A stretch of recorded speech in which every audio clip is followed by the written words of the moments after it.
Westwood Studios was an American video game developer. The company was founded in 1985 by Brett Sperry and Lewis Castle. But unfortunately, on March 31st, 2003, Westwood Studios was merged into EA Los Angeles. So, what happened? Well, let's find out. Early history and company name. Brett Sperry and Lewis Castle founded Westwood Studios in 1985. According to Lewis Castle, the company was named after the entertainment meets professional character of the Westwood neighborhood in Los Angeles. We really like the entertainment meets professional character of Westwood, CA in LA, and the attraction of the area to teens and young adults felt like the perfect fit for a new company specializing in entertainment software. Even back then, we recognized that it took a team of people to make great products, so we appended the associates to emphasize the aspect of product development. We were not really sure if we could make a go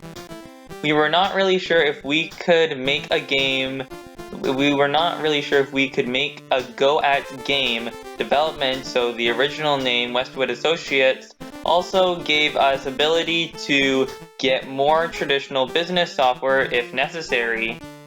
The company's first projects consisted of contract work for companies like Epix and Strategic Simulations Incorporated, SSI, porting 8-bit titles to 16-bit systems like the Commodore Amiga and Atari ST. Proceeds from contract work allowed the company to expand into designing its own games in-house. Their first original title was Mars Saga, a game developed for Electronic Arts and released in 1988. They laid the foundations for the real-time strategy genre with the release of real-time tactics game BattleTech: The Crescent Hawk's Revenge, one of the more literal translations of the classic tabletop game BattleTech. Later success and acquisition by Virgin Games.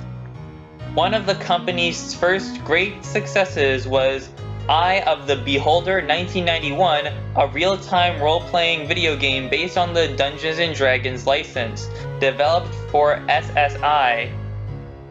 Other publishers of early Westwood games included Infocom and Disney.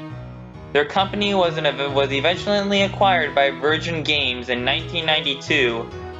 The company in the late 1980s was known for shipping products late, but by 1993 it had so improved that Computer Gaming World reported many publishers would assure us that a project was going to be completed on time because Westwood was doing it. The magazine added that it not only has a solid reputation for getting product out on time, but a reputation for good product, citing Eye of the Beholder, The Legend of Kyrandia, and Dune 2 as examples. By then, Westwood had about 50 employees, including up to 20 artists. Other well-known Westwood titles from the early 1990s include Lands of Lore and Westwood's greatest commercial success, the 1995 real-time strategy game Command & Conquer. Building on the gameplay and interface ideas of Dune 2, it added a pre-rendered 3D graphics for gameplay sprites and video cinematics. An alternative pop/rock soundtrack with techno elements streamed from disc and modem play. Command & Conquer, Kyrandia, and Lands of Lore spawned several sequels, acquisition by EA and liquidation. In August 1998, Westwood and sister company Burst Studios was acquired by Electronic Arts for $122.5 million from Virgin Interactive's North American operations, which EA also acquired. At the time, Westwood Games had a 5% to 6% share of the PC game market, especially the Command & Conquer franchise was considered very valuable. The 50,000 square foot building in Las Vegas included motion capture facilities, comfortable offices, and was considered a showcase for the industry. According to Westwood Studios designer and programmer Joe Bostic, Electronic Arts did not interfere with Westwood's operations primarily due to Westwood co-founder Brett Sperry's efforts in keeping the corporate cultures of the two companies separate. But eventually Westwood succumbed to wishes that every game had to be a hit. The last games, Command & Conquer, Renegade, and Earth and Beyond, did not meet expectations of the publisher. In January 2003, EA announced their intent to close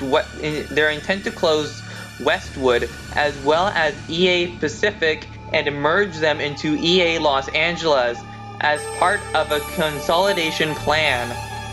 This move included significant layoffs for Westwood, which at the time employed 100 people, while the remaining people were given the option to transfer to the Los Angeles studio or EA's headquarters.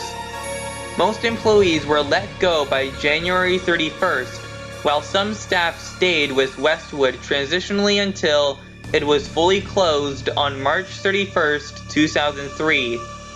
Some formed Petroglyph Games in April 2003, while another three, Brett Sperry and Adam Is Green and Raid Stojazvlik, formed a development studio called Jet Set Games in 2008, both based in Las Vegas, Nevada. And there's the history of Westwood Studios. So what went wrong for Westwood Studios? Well, I would have to say that it would have to be due to the fact of them basically wanting to make every single game that they made a hit, and with their last two games not being received very well. Anyways, I sure hope you guys enjoyed this video. If you guys haven't enjoyed this video, please make sure you hit that like button, and also don't forget to subscribe. And until then, I will see you guys in the next one. Goodbye!